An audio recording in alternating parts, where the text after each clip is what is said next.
Boats, boats, boats! Brisbane Yamaha knows boats. Hi, I'm Aaron, the owner of Brisbane Yamaha, and today we have one of the new models from Quintrex, a 510 Stealth Hornet. Now, for all you boaties out there, Hornets, a Hornet trophy, when I was a teenager, was the greatest boat that's ever seen, a 435 Hornet. And you know, they were a lot of money and they were a prestige boat. Well, the Hornets over the last 30 years have evolved. We've spoken about Quintrex trailers. On all of their models, aluminium trailer. Fantastic, light, strong, stylish. They're simply the best trailer on any pressed alloy boat you can get. You know, now have a look why Dan's under there. These hulls, this picklefork hull that we've got on so many of our Quintrexes now is just superior to anything else that's made. This boat is incredibly stable. Now, I've told you both, the best riding offshore boat is one of those offshore ski boats, you know, racing boats like Stefan used to race on. And the most stable boat's a punt. Well, have a look at this hull because it's a trade-off. It's a trade-off between the sharp entry and this big flat base, right? And what the thing is, on the surface you look and you go, that'd bang. Well, it doesn't. And it doesn't because the boat rides on confused water as it goes. There has been tens of years put into the research on these things. Now come down the side, you've got that beautiful trailer. We even put a couple of non-slip bits on the trailer so you can stand on it and come over. Just a few touches from Quintrex that you don't see on some of the other brands, or most of them really. Alloy wheels.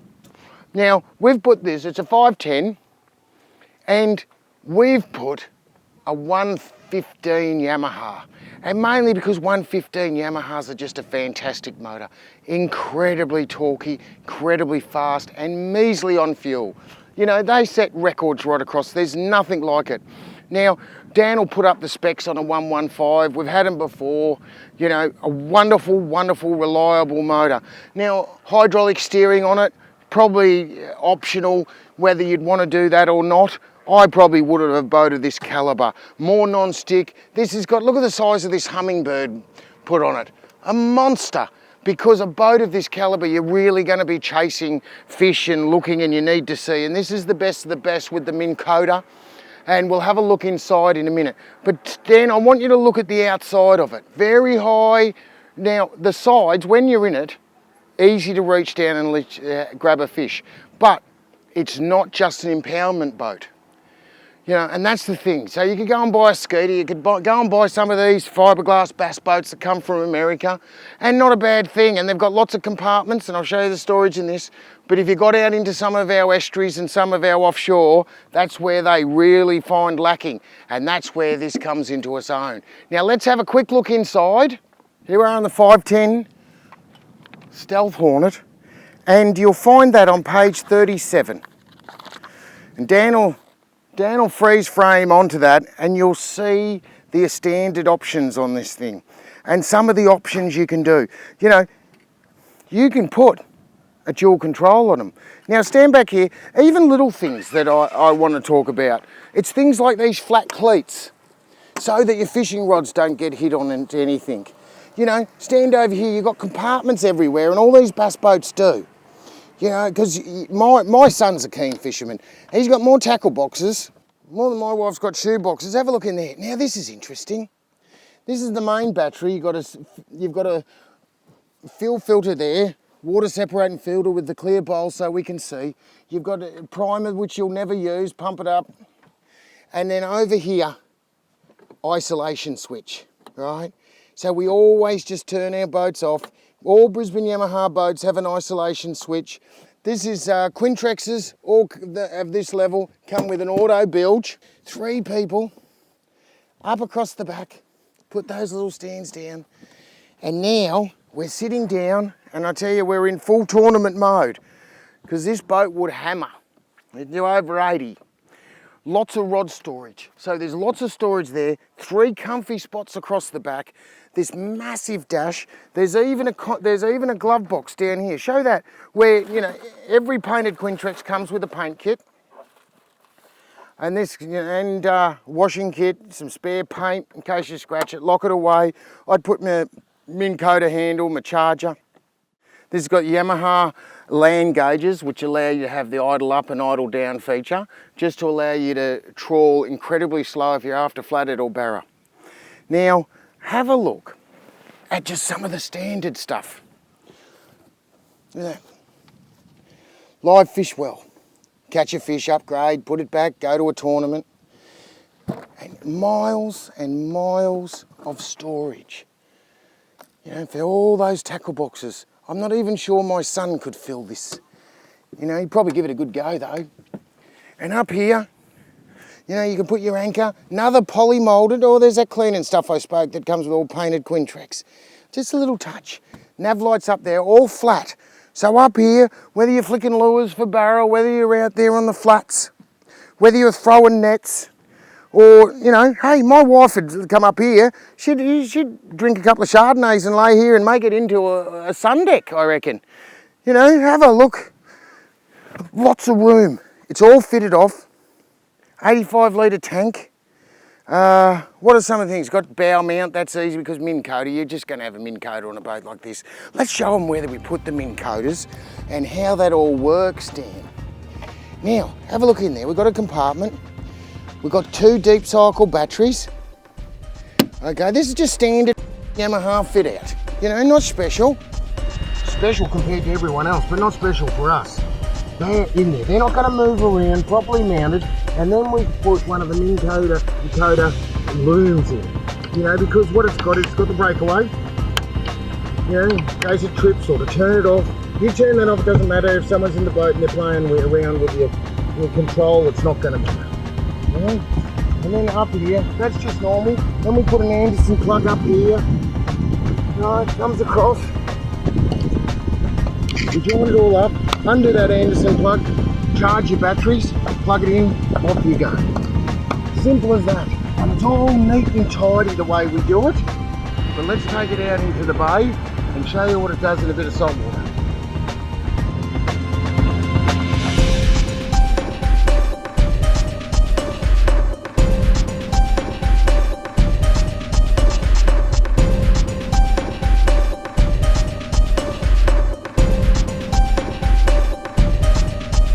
So here we are in the Stealth, and I've taken off. I can tell you this thing, it just goes up level, doesn't it? You know, straight away, yeah, it's got a 115, but my God, this is a speed demon, and level. You know, 115 Yamaha is one of my favourite motors, and this will show you why. Because on this Stealth Hornet, 510, it's a big boat, and it's stable, it's hooting along. You know, what are we doing? We've got 6,000 revs. Just under 6,000, because that'll rev out, and I'm doing nearly 70 kilometres an hour. Now, that'll chase anyone in a tournament. You know, anyone. It's flying along. Now, I'll just ease up and I'll come back. Now, I hope that drone can just show how this Hornet hull, because a lot of people think these Hornets are only for fresh water, but they're not. That's the big difference between a Quintrex. You know, you go and buy one of these American fiberglass things, support the American industry, and they don't ride. Now, they're good in the fresh water, I'm not saying, but the Hornet comes with its own, in the estuary, anywhere to do offshore, this Hornet, have a look at this thing go. I'm scooting, Dan's hanging on. Now, stay there, Dan, but he's soft. Look, he's hardly even holding on. We're scooting along. What are we doing? We're doing 5,000 and I'm doing 53 kilometres an hour. Now, I'm using hardly any fuel. Now, let me see if I can see down. I'll do a bit of turtle work. You know, I like to do a bit of circle work and go around just to show you how this thing works. And I'll do that in a minute. Now, have a look at this water spitting out. And I'm running out. There's about 1/4 of a metre to 1/2 a metre of chop, and this Hornet is eating it. Gee, this is a favourite boat. I might get one of these for myself, I think. You know, only Quintrex has a pressed bottom hull. Nothing on the market that with this stability can ride like this Hornet. Nothing. And with this storage and how this boat is, I tell you, if you want to be the envy of every other bass fisherman, every tournament fishing, you buy one of these. Take off again. Poof, straight up flat, and then, don't forget when you're following C. You know, 1/4 of a metre, and it's just pumping it out, and straight out. Dan hasn't even got wet yet. I'll make him get wet in a minute. You know, I like to spray him with a bit of sea water, freshen his eyes up from looking down at computers all the time. Now, have a look at us go. This thing is eating that wave. Not many boats, you would think, This is seriously like an offshore boat with the stability of an estuary boat or an impoundment boat. You know, myself, anything to do with estuary, a little bit offshore, I would love this. In fact, the last two boats that the owner of Quintrex, Paul Phelan's, had have both been Stealth Hornets. Now, the first one was a very exploratory boat. You know, he made it up with building this. This take 10 years to have. Now, have a look. I'm doing a bit of circle work because I like to do that. Oh, geez, Dan, this thing turns quick. I just turn inside of my top ender and out through the waves. Here we go. Boom, boom. Can't even feel them. This is amazing, this thing. I don't know. I can't even hear that 150 behind me. The 115. It's not a 150. It goes like a 150. But you can hardly hear the thing. Now, I'll just do it in a circle. Have a look at this. Not slipping. It's not breach. It's not cavitating. Off it goes. And have a look at it. Straight over that wake and back up. This boat is a game changer. Now, I'll tell you, if you haven't been in a Stealth Hornet, you haven't been in one. Because they're a brand new model. Came out last year, the Quintrex. At the Quintrex conference, I went in and I thought, oh, this is going to be all right for fresh water. Well, no, it's better than fresh water. Anything to do with estuary. Now, the stability I showed you before, I'm 110 kilos. I could cast a pearl net. I could throw lures all day, and I'm not going to get tired. Now, let me just slow you up this, and you just have a look at that hull and how it sits. Hopefully that drone's got us. Have a look how I can just walk around. Dan's up there. Dan's 145 kilo. I'm 110, well, on a good day, you know. And then have a look. It is not moving, this hull. Now, that stability, what does that do? That will mean that when you come back from fishing, your legs aren't tired. If you want to go out in impoundments, have an all-round boat, I suggest you call Brisbane Yamaha and have it water test on one of these 510 Stealth Hornet. What a boat. Yeah, all round, if you're an estuary man, if you're out in the impoundments, do yourself a favour. Life's too short not to buy a Quintrex with a Yamaha, and this thing's just the best. Get out there and catch some fish. And don't forget, if you're going out fishing, take a kid with you, because someone took you, and I'll see you on the water.